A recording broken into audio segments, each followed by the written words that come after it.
So Sawyer and I, we struggled with finding a topic for this service. We really struggled, didn't we, Sawyer? And then I thought of Sawyer's volunteer work with the Quatrefoil Library. Quatrefoil is a local nonprofit that's more than a library. It's also a meeting place that hosts book-related and non-book-related events for the queer community and its allies.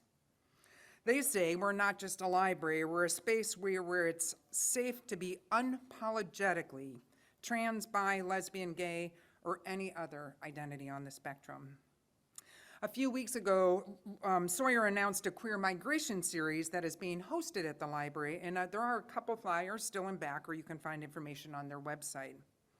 This topic, queer migration, is one that is important for all of us to know about, acknowledge, and support. It's not an easy topic. It's a heart-wrenching and heartbreaking and also a reality of the time that we are living in. The longer I live, the more I realize that although this vicious cycle of a backlash of anti-queer and anti-trans legislation feels unprecedented, everywhere across the globe and across time, there have been battles against power and rights and access and who gets to shape the predominant narrative. And at the same time, this moment is so much more intense than I've ever known in my adult life. And so many beloveds who are in what are referred to as marginalized groups are being used as pawns in a dangerous strategic power grab by the far right, conservatives, who seem to be going unchecked by more moderate conservatives. We as humans with hearts and minds and spirits need to commit to knowing the truth, to feeling the pain and the fear and the anger that arises within us, and to work against this rising wave of fear and hate-filled discrimination and fascism in America. And at the same time, I will always remind you to slow down and see the beauty. Don't just tap into this loud and expanding corrosive root of anti-queer, anti-trans, anti-women, anti-environment, anti-people of color, anti-people experiencing poverty. This rotting root will not bear beauty or create the world we long to build together. So listen and learn and feel the grief and hopefully do something, anything that is an action to counter this visibly divisive movement. And take time, and I mean seriously take time, put it in your schedule if you have to plug into the beauty that remains, the care and the concern of others, the easily present kindness that we show each other day after day as people in a range of communities like this one. Only you can manage and tend to this flow of information, emotion, and spirit, and I seriously urge you to do so. So this isn't a sermon about how to stop what is happening. I wish I knew how to do that. And I do have a couple of handouts. Will you just lift that up? It's a little half page on the back table. So I have a handout on the back table, thank you, that includes some information from the Unitarian Universalist Side with Love office on actions you can take and what's happening, and then there's a few other resources on that. So instead, I hope to give you a sense of what's happening, a glimpse into a few of the organizations that are supporting the queer community at this time, and to encourage us all to answer with love. Whether that means giving money or time or a place for a person or family to stay, or time just researching resources and understanding what's going on.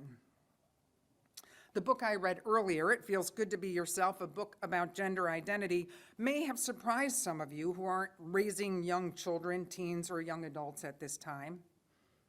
It's pretty open for a young kid's book. I have friends and colleagues with elementary school kids who are literally being schooled on gender bias and inclusion language. This isn't just here in Minnesota. This is a wave of young people who have greater access to media and to the web. Those questions that sat silently in the hearts of young people can now be answered without adult support or intervention. Queer and trans folks are characters in shows and movies, and they're no longer just those tragic characters that I knew when I was growing up. Books, teachers, liberal clergy, and family members are more knowledgeable and open to discussions of gender and language of inclusion. Of course, this isn't true everywhere, but it is true in a lot of places. A report released in March of this year by the Public Religion Research Institute, the PRRI, they always have interesting stuff if you like research. They describe the views on LGBTQ rights in all 50 states. The summary says more than 7 of 10 residents in red states, 71%, in battleground states, 75%, and in blue states, 79%, favor non-discrimination laws. However, needless to say, residents of blue states are more likely to strongly favor LGBTQ non-discrimination laws compared to their red state counterparts. But the far right has found a spotlight and a microphone. They are loud, bold, relentless, far-reaching, and strategic.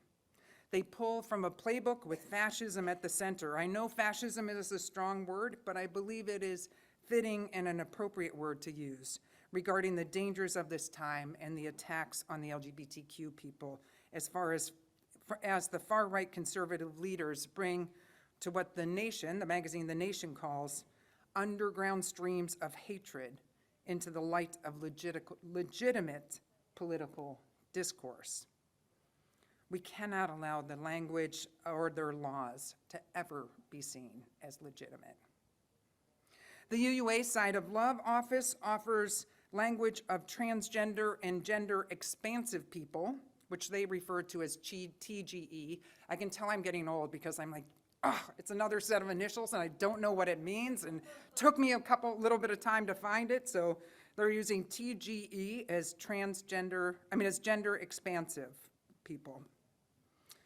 They note that the state legislation attacking LGBTQ plus rights often is generated by national organizations like, you might have heard of them, the Heritage Foundation, the Family Policy Alliance, and the Alliance for Defending Freedom. These groups jointly created the umbrella group called Promise to Americans' Children last year. Under the banner of supporting parental rights, they push policies to marginalize LGBTQ plus kids and adults. The policies include, and I'm sure you have heard of them, denying access to health care, including bills that ban gender-affirming care, blocking government funding to medical centers, and even blocking private insurance companies for funding care. They are broadly legalizing discrimination for businesses and landlords and nonprofits and medical care providers. They're stifling free expression and speech by creating book bans, restricting drag shows, restricting curriculum and what words educators can use. They're banning trans youth from participating in sports teams that match their gender identities, and they're restricting the use of public accommodations, like bathrooms and locker rooms, by transgender people. They are media savvy, and they train their constituents and volunteers to use words like concerned parents or parental rights, while calling people like us who speak on behalf of families and individuals in the queer community as activists or protesters. Legislation is full of misinformation about gender, gender-affirming care, families, mental health, and quite honestly, about what is actually happening in the lives of individuals and families of so many Americans. They disregard the professional research and statements of the American Medical Association, the American Academy of Pediatrics, the American Psychiatric Association. They all consider safe gender-affirming care in the broadest of medical and social ramifications to be best practice. Even basic progress around diversity, equity, and inclusion, DEI, another set of initials, are under attack as laws are being enacted that take away funding for DEI, eliminate leadership in offices that support DEI, and literally a censoring of institutional leaders and staff. We only have to look to the recent anti-DEI laws in our neighboring state of Iowa to understand how dangerous all of this is. We know what is needed for people to thrive. We know what love and affirmation, seeing oneself mirrored in others, and receiving appropriate care can do for the development of people across all ages of the lifespan. For young people who know, like the kids in the book I read earlier, that they may have been born one gender, but they're really another, gender-affirming healthcare is an imperative.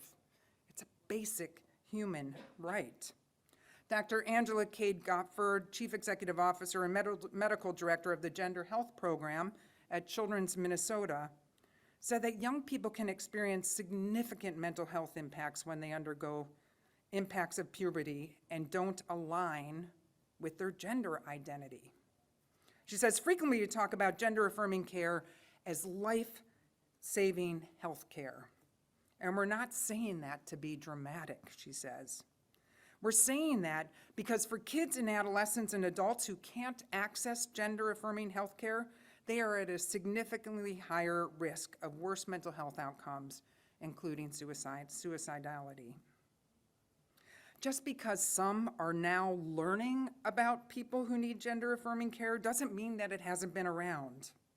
Some people, even some of you, may question what is appropriate for people needing this care. I want you to know that professionals and individuals have long taken careful and ethical and developmentally appropriate measures to assist children, youth, and adults and families to gain life-giving care. Godfrey said, this care isn't new. This care isn't fast. This care is evidence-based. It's age and appropriately, developmentally appropriate. The controversy around this care is new and has been constructed over the last 1 or 2 years.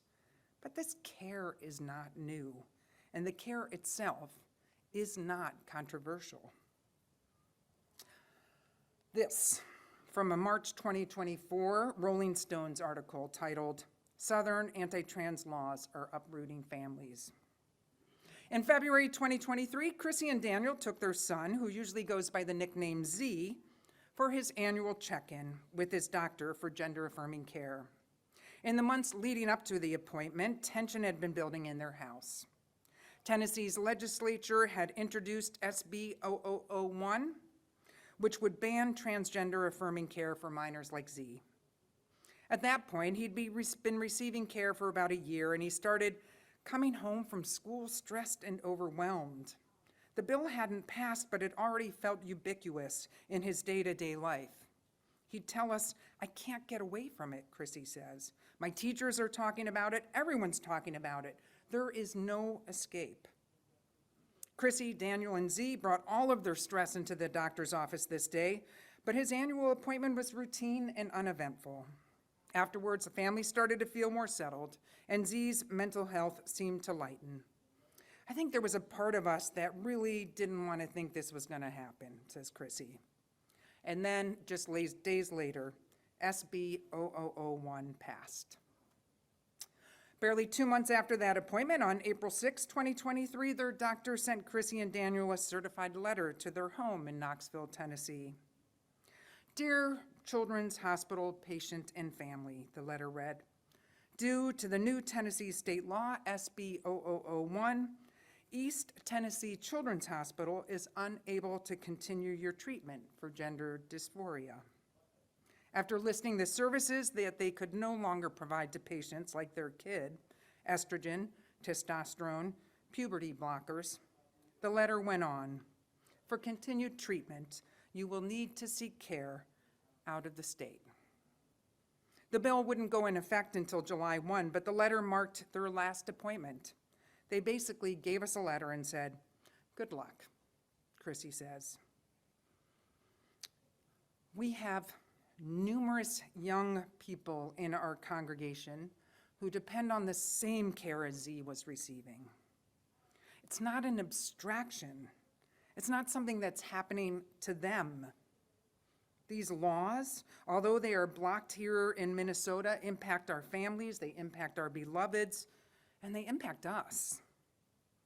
As we've heard before and will say again and again, liberation tells us that no one is free until everyone is free. And the beloved among us who are trans and gender expansive are whole and holy. The lives of trans and gender expansive people are sacred and loving lives that make our lives that much sweeter. Daniel Z's father in the article says he blames the shift on the very vocal political minority. The negative voices are getting louder and louder, he says. Listening to misinformed, hateful minority to try to speak for his family has changed the way that he moves through his community. I'm angrier than I used to be, Daniel says. And when politicians are saying that people like us, our child, are bad, evil, demonic, it's scary.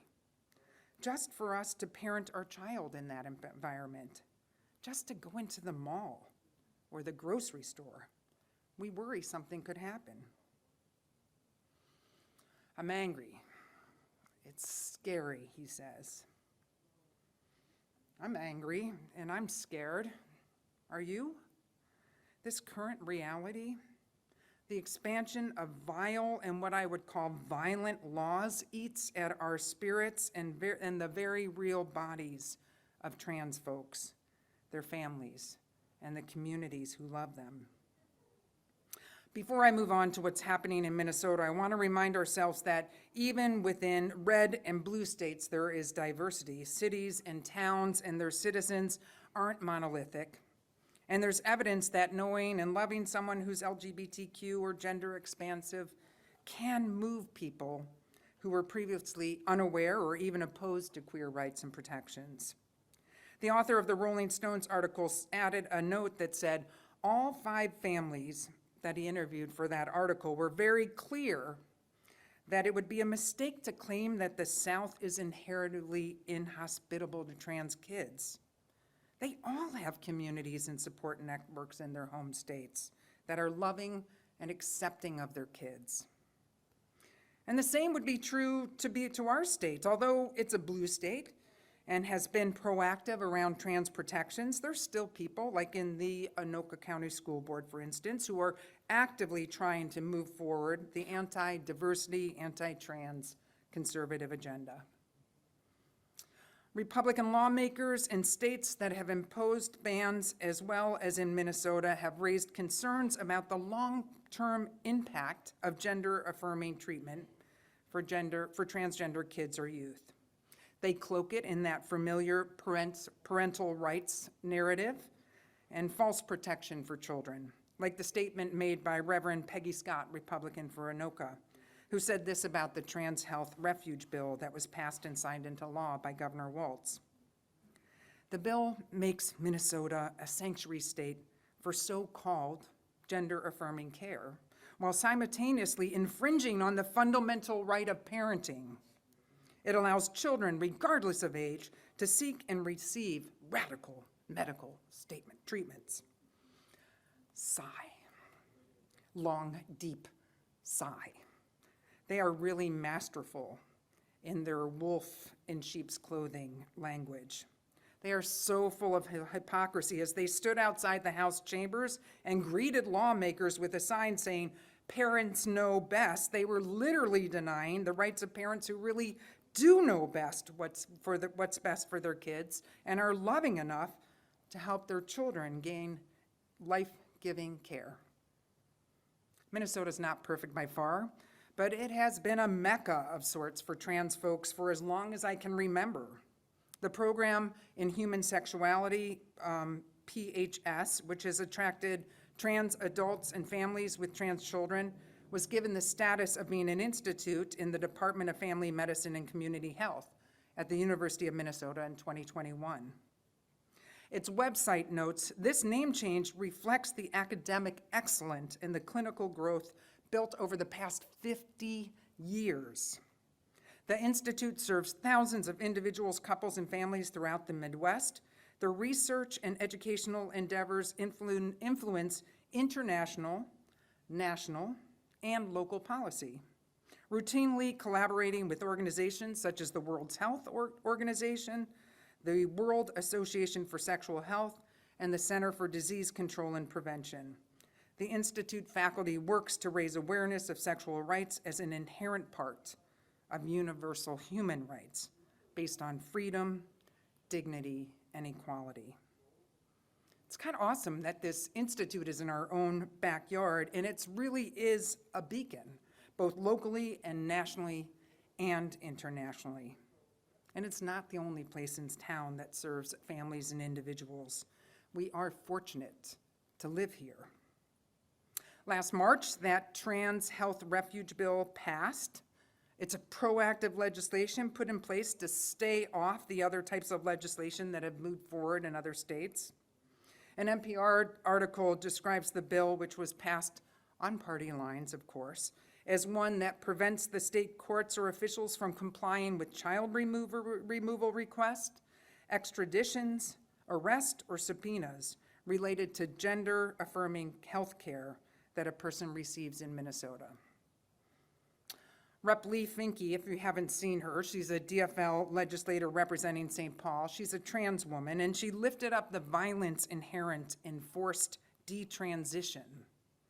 Detransition is the process of discontinuing or reversing a gender transition and is the desired result of the laws that prohibit medical care for young people. Rep. Finke said, to all those families across the United States that are afraid and wondering where they can go for help, Minnesota is saying, we see you, we love you, and you belong here. In mid-October, I apologize, it's a little long, but there's a lot to be said. I did even cut it, so there you go. In mid-October, local UU congregations received an email from Heather Vickery, who's the coordinator for congregational activism at the UU Service Committee. She wrote, as many of you, as you know, our trans and gender expansive beloved are being criminalized at unprecedented levels across the country, which has led to more than 100,000 people looking to relocate already, with many more looking to move to safer states soon.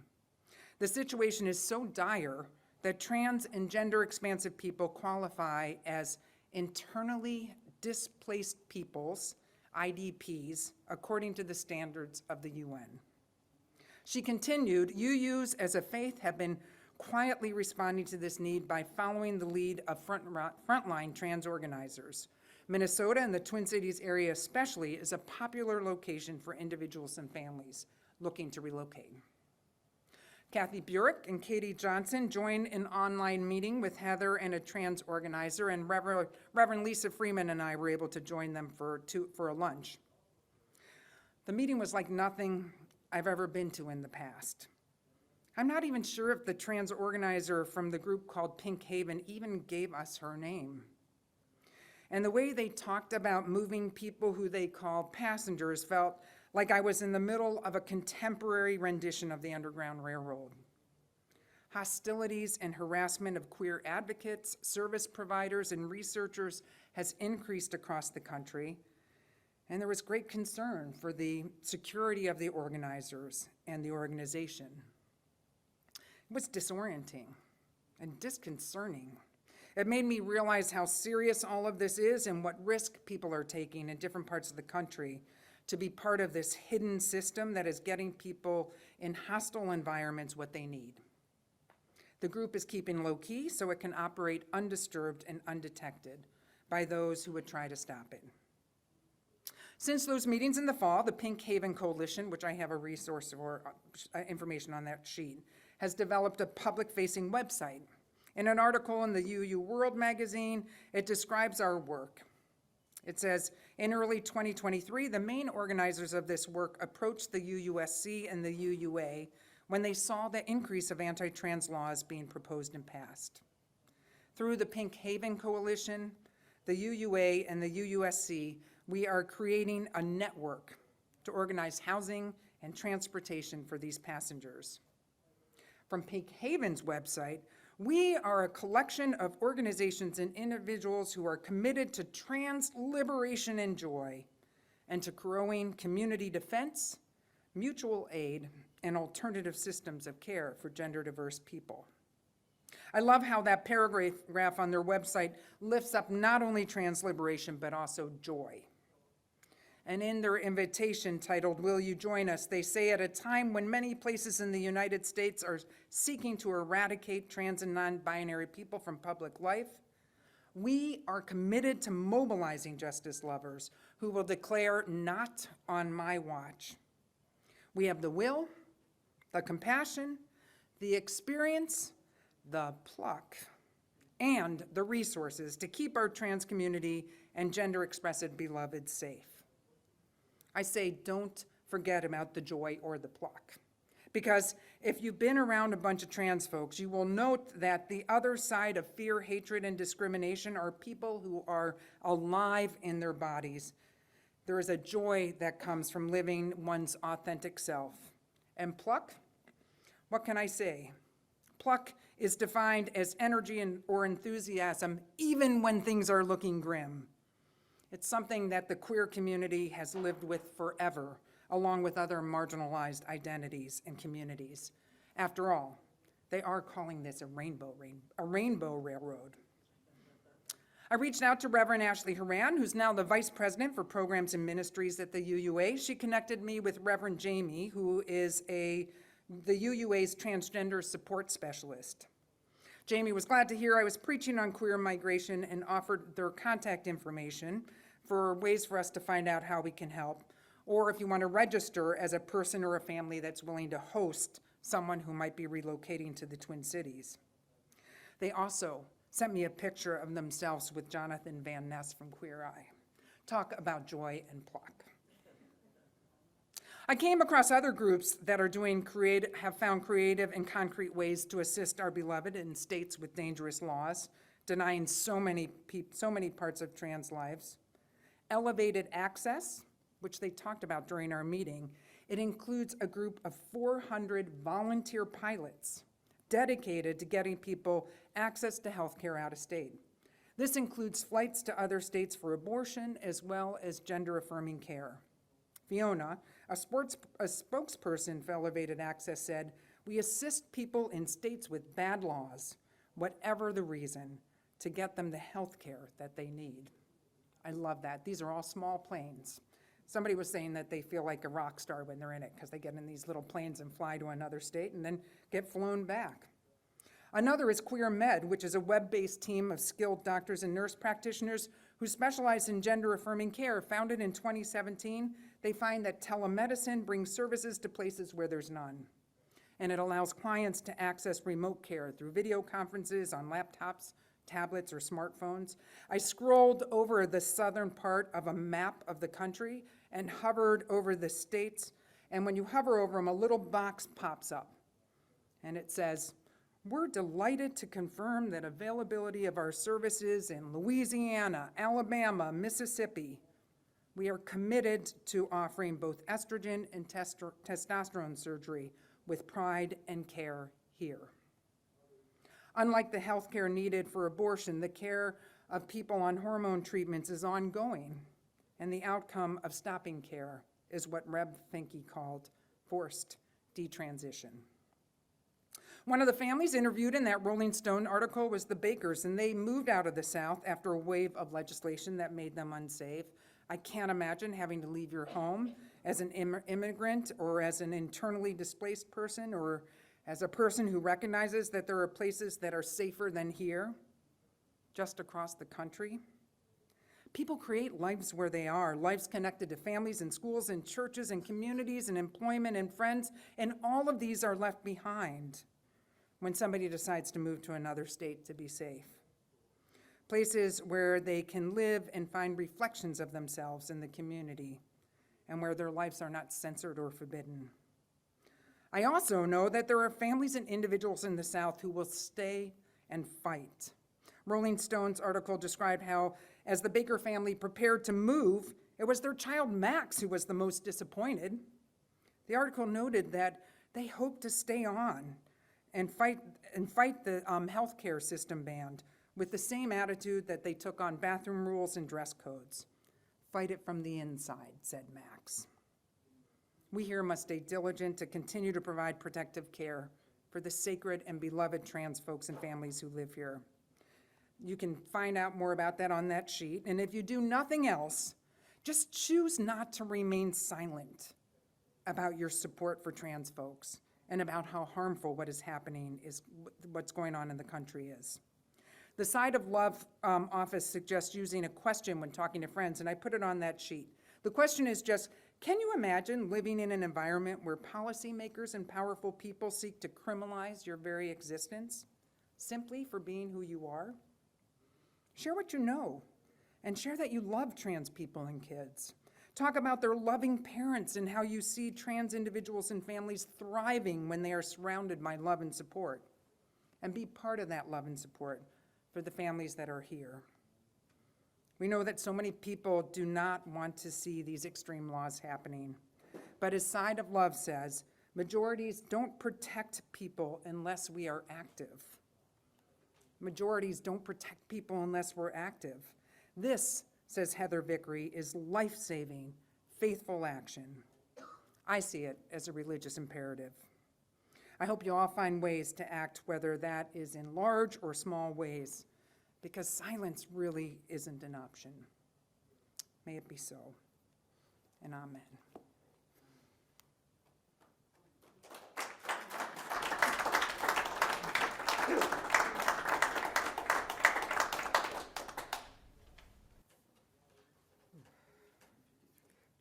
Goodness gracious. All right, let's take a deep breath after that. Oofda. All right. Indeed. So, shifting gears a little bit from the grand overarching situation as we sit in the country to something more personal, which is part of my own story. For the last 20 years, and for those who are curious, I am 34, and for those of y'all who are good at math, you can sit there and do that yourself. I'm not going to do that in a public forum. But, so for the last about 20 years, I have been inventing a language, which is a very nerdy activity to engage in. And it was a project that started in very, very early middle school as a hobby, but slowly as I grew older, became a way for me to try to figure out the feelings I was having. I am gay, for those of you who may not know. And, you know, I was not in an environment that had a lot of information. This was right at the eve of the internet, so information was rather haphazard, and my family was fairly silent on the matter. So to just kind of get my head around what I was feeling, what I was going through in a rather vacuum, through this invented language, I invented words for things I was feeling that I didn't seem to have an English equivalent to. 20 years later, this language is still going. It has been refined. It has been a little more, not quite as angsty, I guess, as 14-year-old me would have it. But that is what I'll bring to you this morning, is a poem that I wrote a couple months ago in the language that is from a queer perspective, specifically a gay perspective. And I have built into the language certain ways of speaking which are not translatable into English. I have always loved untranslatable things. So while I will recite both the original language and the English, be aware that there are things in the English, or things in the original language, that cannot be conveyed in English, in terms of gender, in terms of relationship, and even tense. So, Jamie, I know you speak Spanish, so you might be a little bit familiar with how translations don't always quite reflect. So